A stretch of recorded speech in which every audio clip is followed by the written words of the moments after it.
ายดีเนาะวันนี้ก็วันที่20เนาะวันที่20เดือน5 2019เนาะ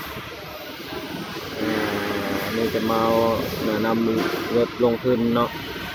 สกุลเงินบิตคอยน์ว่ากันซะอันนี้จะเป็นบริษัท FX Trading เนาะ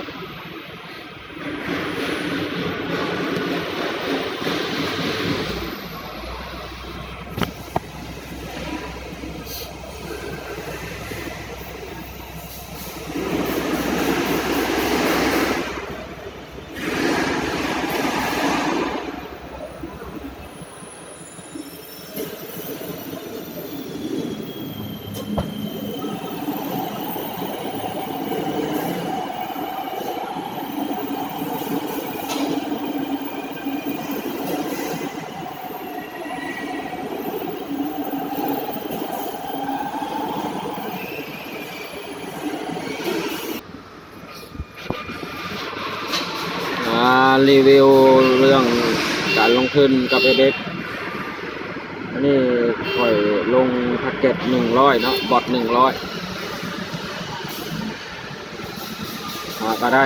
92เหรียญเนาะได้สิคืนทุนแล้วแหละก็ได้70มื้อ2 เดือนปลายเนาะถือว่าโดนเตอร์เพราะว่าเขาเห็นคนเดียวบ่ได้แนะนำไผเนาะมันบ่มีคนสนใจปานใดนะอยู่ลาวเฮานะเพราะว่า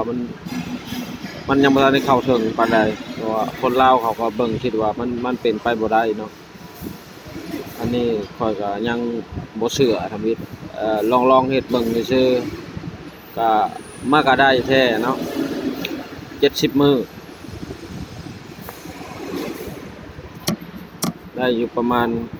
92เหรียญใกล้สิคืนทุนแล้วคิดว่าทิศนี้หรือทิศหน้าเนาะอาจสิได้100เหรียญเนาะพอถอนไปเทื่อหนึ่งแล้วได้สิมาเบิ่งประวัติการถอนเงินมาที่การเงินเนาะมาที่รายงานการถอนนี่เนาะปล่อยถอนไป50เหรียญ50 ดอลลาร์เนาะเมื่อวันที่8 เดือน 4เนาะตอน2 โมงตอน3 โมงยัง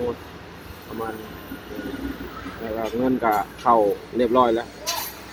เข้ามือถัดไปพุ่นแหละเข้าวันที่นั่นเนาะแล้วก็ใครสนใจก็สามารถสอบถามได้เนาะว่าสมัครได้แนวใดนะขอจบไว้สำนี้ก่อนเนาะคลิปต่อไปสิครบ100เหรียญแล้วค่อยสิมาถอนในเบิ่งอีกเนาะ